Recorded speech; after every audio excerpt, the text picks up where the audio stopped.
Tom, em Falando Grosso, constrói um retrato curioso e profundamente irônico de um universo onde falar alto, falar demais e falar com convicção exagerada parece ser a principal moeda de troca entre os personagens. E o filme se organiza como uma sucessão de situações em que a linguagem se torna tanto ferramenta de poder quanto armadilha emocional, porque quanto mais os personagens tentam se afirmar por meio da voz, mais revelam suas fragilidades internas. E é exatamente nessa contradição que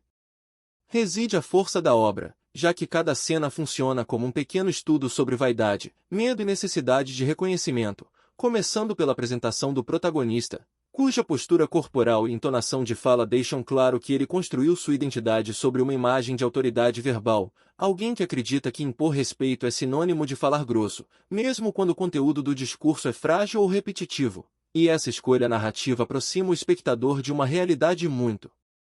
comum em diversos contextos sociais, onde a eloquência inflada substitui a ação concreta, e ao longo do filme percebemos como essa dinâmica afeta não apenas o protagonista, mas todo o grupo ao seu redor, criando um ambiente de tensão constante em que ninguém quer parecer menor, ninguém quer ceder espaço, e todos competem silenciosamente para ver quem sustenta a pose por mais tempo. E o interessante é que Toma não julga seus personagens de forma direta, preferindo expô-los por meio de diálogos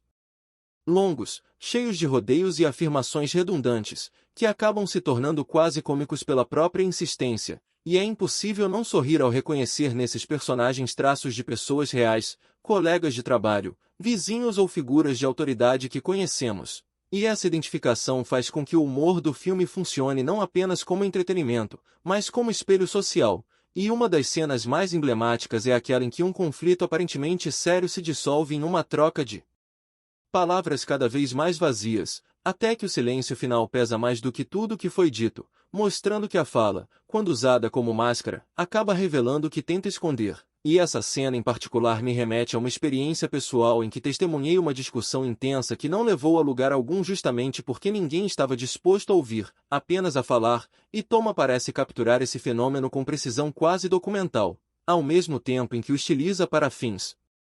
narrativos, usando o ritmo dos diálogos e as pausas desconfortáveis como elementos dramáticos, e ao comparar Falando Grosso com outras obras que exploram a comédia de costumes, fica evidente que aqui há um cuidado especial com a musicalidade da língua, com a repetição de expressões e com o uso exagerado de certas frases que acabam definindo os personagens mais do que suas ações, e isso cria uma sensação de familiaridade que prende o espectador, mesmo quando a trama avança lentamente, porque o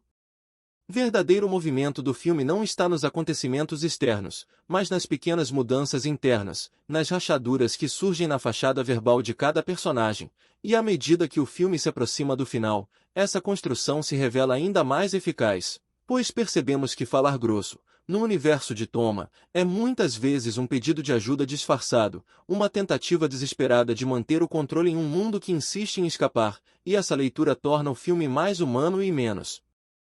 caricatural do que poderia parecer à primeira vista, deixando uma sensação agridoce após os créditos, como se tivéssemos rido de algo que, no fundo, também nos diz respeito. E é justamente essa capacidade de provocar riso e reflexão ao mesmo tempo que faz de Falando Grosso um capítulo marcante dentro de Toma, um filme que entende que a palavra, quando usada sem escuta, pode ser tão vazia quanto ensurdecedora.